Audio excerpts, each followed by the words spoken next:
일단 군공항 이전 지금 뭐 실무적으로 어떤 절차들을 밟게 되는지는 우리 또 행정하시는 우리 시장님께서 좀 설명을 좀 해주시면 안 될까요? 이전 저기 예비 이전 부지도 있고 이전 부지도 있고 또 거기에 따른 예. 예. 아니면 예, 그렇습니다. 이제 국방부에게 옮기고 싶은 이전 이제 공항을 유치하고 싶은 곳에서 예비 이전 후보지로 신청을 하게 됩니다. 그럼 국방부에서 작정성 검토해서 가능하다 그러면 그곳에 다음 단계가 이전 후보지로 정하는 겁니다. 그러면 이전 후보지로 정할 때는 어떤 곳이 신청을 한 이후에 이전 후보지로 정할 때는 이제 여러 가지 지원을 어떤 걸 할 거냐, 또 뭘 도와줄 거냐, 적합하냐 이런 걸 따져서 최종 주민들의 주민투표를 통해서 주민들이 다수가 동의하면 이전 부지로 확정됩니다. 예. 그래서 이전 부지가 확정되면 그때부터 이제 그 공항의 실무적 추진이 구체화된다고 봐야 되겠죠. 지금 상태를 좀 짚어보면 이제 예비 이전 후보지 선정 과정에서 멈춘 건가요? 그렇습니다. 지금 애초에 이제 예비 후보지로 이전 후보지로 국방부가 발표를 해야 되는데 발표를 못하고 몇 년이 흘러버렸습니다. 왜 그랬는지가 궁금해요. 그것은 결국 이전 후보지 지자체가 신청을 해야 됩니다. 근데 그때 당시에 네. 무안이다, 해남이다 이런 지역의 군에서 신청을 안 하니까 그 상태에서 머물러 있었던 겁니다. 그래서 지금 이제 특별법도 통과되고 그랬습니다만 지금 현재로 볼 때는 어느 지역이든 뭐 어느 특정 지역을 지금 여기서 말씀드리긴 어렵습니다만은 어느 지역이든 군 단위든 시 단위가 우리가 이전 군공항을 한번 유치해 보겠습니다라고 신청해야만 모든 건 시작됩니다. 네, 그렇습니다. 네. 그 저희가 과거에 멈춰선 부분에 대해서 예, 좀 우리 이런 사례가 있었는데 수원이 원래는 이제 화성으로 옮겨가는 거를 국방부가 발표했다가 네. 화성이 이제 동탄 같은 곳은 이제 수원공항이 동탄 인근에 있거든요. 거기는 인구가 한 2~30만 명들이 막 몰려오는 곳이었고 옮겨가려고 했던 곳은 이제 간척지 일대에 사람이 별로 안 살고 있는 동네였는데 국방부가 그거를 발표를 했습니다. 예비 이전 후보지를. 네.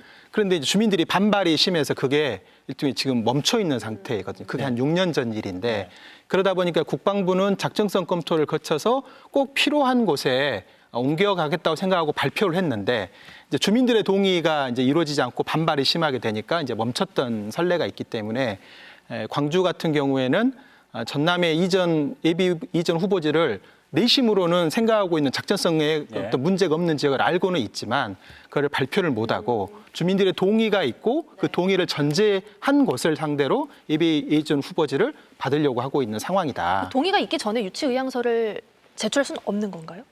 그러니까 이제 그거는 단체장이 판단을 하셔야겠죠. 어차피 이거는 주민들의 주민투표를 거쳐서 결정을 하는 이제 수순을 밟아야 되기 때문에 예비 이전 후보지로 신청을 했는데 주민들의 반발로 인해서 무산돼 버릴 가능성이 높다 그러면 사실은 신청 하나만한 일이 돼버리지 않습니까? 그러니까 좀 시간이 걸리더라도 주민들의 동의를 확인하는 작업이 필요하겠죠.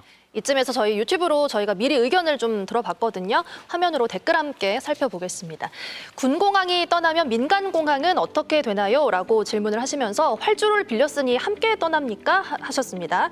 철도 교통 연계가 잘 되어 있어서 제주도나 강원도 갈 때 많이 이용을 했는데 앞으로 제 운명이 걱정입니다. 라면서 본인의 운명까지 네, 정도로. 민간공항의 어떤 아쉬움을 나타내 주셨고요. 다음 보겠습니다.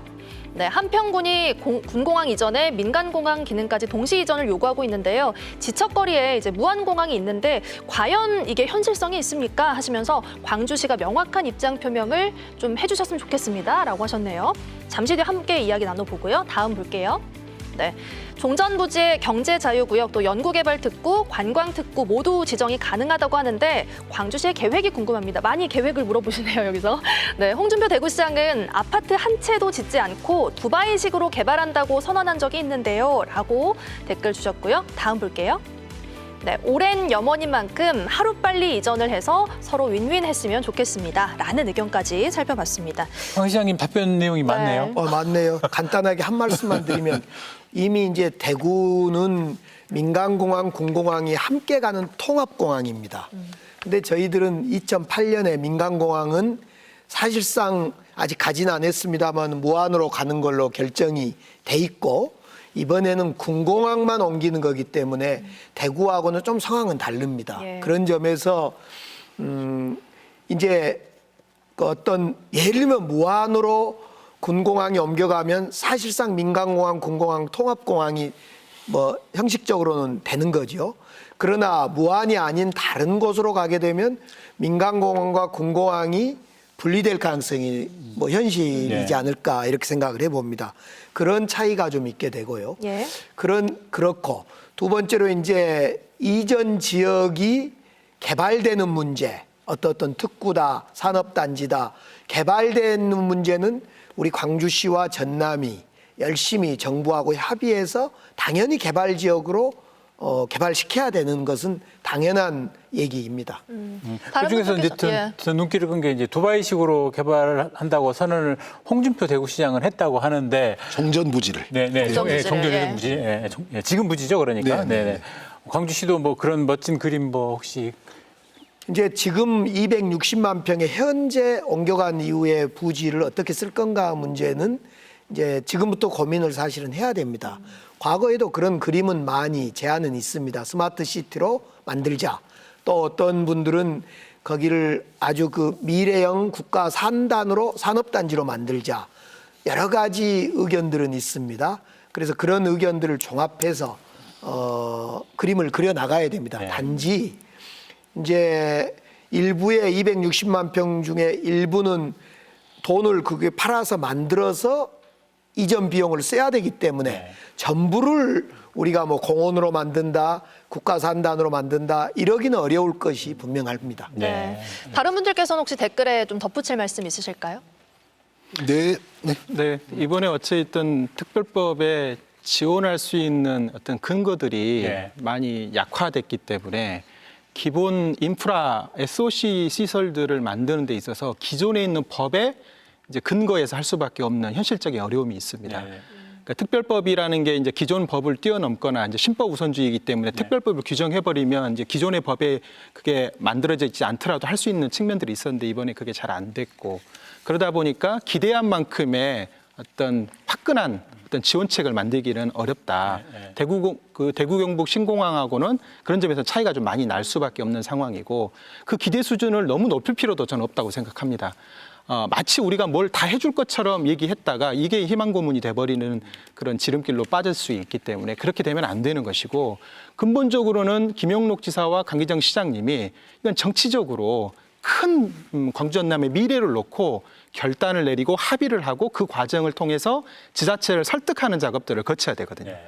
지금은 돈만 가지고 이 문제를 해결하기에는 어려움이 있다는 걸 분명히 인정해야 되고 그리고 이 문제와 관련돼서는 님비 시설 그리고 일종의 그냥 기대이익만 높일 수 있는 어떤 이익 시설을 받아들이는 문제가 아니라 광주 전남의 큰 미래를 놓고 우리가 고민하는 시간들을 가져야 되는데 이 시간이 이렇게 아름답게만 저는 흘러갈 거라고 생각하지는 않습니다. 멱살잡이도 벌어질 것이고 이 과정에서 감정의 골이 더 이상 깊어지지 않게 합의의 지점들을 만들어내는 게 중요하다고 생각하는데 대구 경북은 지사님과 시장님께서 오랜 기간 동안 그 작업들을 잘 이끌어 오시면서 그 지자체장들의 어떤 요구들도 잘 수용하고 합의안들을 만들었던 경험이 있습니다. 그렇기 때문에 이제부터 이제 강기정의 시간, 가령 김영록의 시간이 지금부터 이제 시작된다 이렇게 생각합니다. 네. 정치적 리더십이 시험대에 올랐다 뭐 이렇게 진부한 표현이지만 그렇게 말씀드릴까요? 저는 잠깐 아, 네. 약간 비슷한 말씀이기도 하고 이러기도 하는데 근본적으로 이런 게 가장 좋은 것 아닌가라고 하는 이야기를 다시 꺼내 들고 그것을 목표로 한다면 저는 다시 사업은 혼란 속으로 빠져들 수 있다라고 생각을 합니다. 현실적인 조건은 어떤 거고 이 조건 속에서 우리가 이것을 극대화시킬 수 있는 것은 무엇인가라고 하는 것 또한 생각해 봐야 된다고 봅니다. 만약에 가장 좋은 게 무엇인가라고 한다면 저희도 똑같이 TK 통합 신공항처럼 그런 법이 만들어졌겠죠. 근데 저희는 그 법이 불가능한 상황 아닙니까? 현지의 여건 하에서는. 그렇기 때문에 다시 가장 이상적인 것, 가장 좋은 것, 이것을 다시 목표로 내세운다라고 한다면 저는 일은 오히려 꼬일 수도 있고 시간을 허비해 버릴 수도 있다라고 생각을 합니다. 그래서 현재의 조건에서 문제를 가장 잘 풀 수 있는 현실적인 방법으로 하나하나씩 풀어나가는 것 또한 네. 현재 가장 중요한 문제가 아닌가. 당연히 그게 알겠습니다. 전제가 돼야 되지만 네. 이번에 전남 도의원들이 막 성명서를 내고 김영록 지사가 반대하는 의견을 내시는 이유가 가령 한평을 광주로 통합하는 문제, 이 문제는 광주시장님이 결정하는 문제는 아니거든요. 그러니까 그런 논의들이 사실은 물밑에서 충분히 논의가 되고 정리가 되는 과정에 이 다음 단계로 나가야 정치적 오해가 없게 되는데 이게 마치 전남도지사와 광주시장은 의견이 조율이 안 된 것처럼 보여지고 그리고 이 문제가 조율이 안 된다고 한다면 아무리 기초단체장과 광주시장님이 결정한다 하더라도 이게 한 발짝도 앞으로 나갈 수가 없거든요. 근데 이 과정에서 정치력이 이제 필요한 시점이다. 저는 그 말씀을 드리는 네. 거고 그 대상지가 어디일지는 사실은 그 두 분들이 이제부터 뭔가 큰 그림들을 같이 그려가시는 과정에 도출이 되지 않을까 싶습니다. 네, 알겠습니다.